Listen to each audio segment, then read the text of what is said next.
வணக்கம் நண்பர்களே.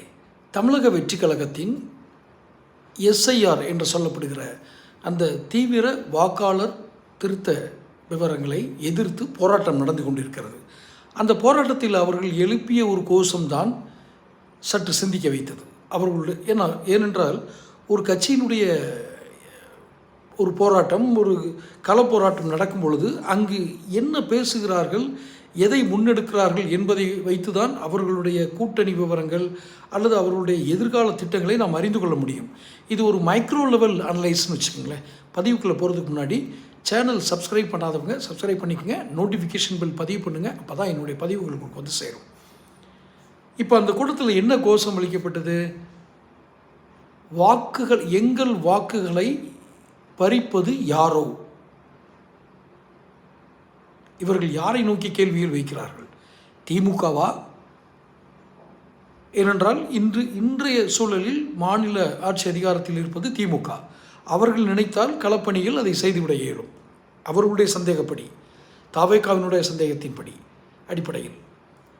இல்லை என்றால் மத்திய, அதாவது தேர்தல் ஆணையத்தினுடைய மையமாக இருக்கக்கூடிய மத்திய அரசினுடைய ஒரு திட்டங்களால் கூட, ஒரு விதமான தந்திரங்களால் கூட இவர்களுடைய வாக்குகளை பறிக்க இயலும் அப்படின்னு இவங்க நினைக்கிறாங்க.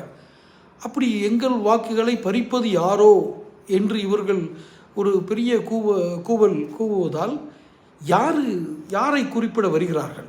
குறிப்பாக பாஜக, மறைமுகமாக, நேரடியாக திமுக. இந்த இருவரையும் எதிர்த்து இவர்களுடைய முதல் அடி எடுத்து வைக்கப்படுகிறது.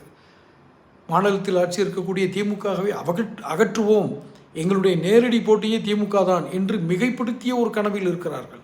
இருக்கட்டும், அது அவர்களுடைய உரிமை. ஆனால் இப்போது எங்கள் வாக்குகளை பறிப்பது யாரோ என்று யாரையோ சொல்கிறது போல் மறைமுகமாக ஒரு அறிக்கை விடுகிறார்கள். அறிக்கை தான். அந்த கோஷங்கள் என்பது ஒரு விதமான அறிக்கையின் அடிக்கோடுகள். இதைத்தான் அப்படித்தான் நாம் பார்க்க வேண்டும். ஒரு போராட்டத்தில் இருக்கிற கோஷங்கள் தான் அவர்களுடைய சித்தாந்தத்தின் அடிக்கோடுகள். இதை வைத்து தான் அவர்கள் முடிவெடுப்பார்கள். ஆனால் இவர்கள் குழப்பமான ஒரு அடிக்கோடு தான் இட்டிருக்கிறார்கள். என்ன?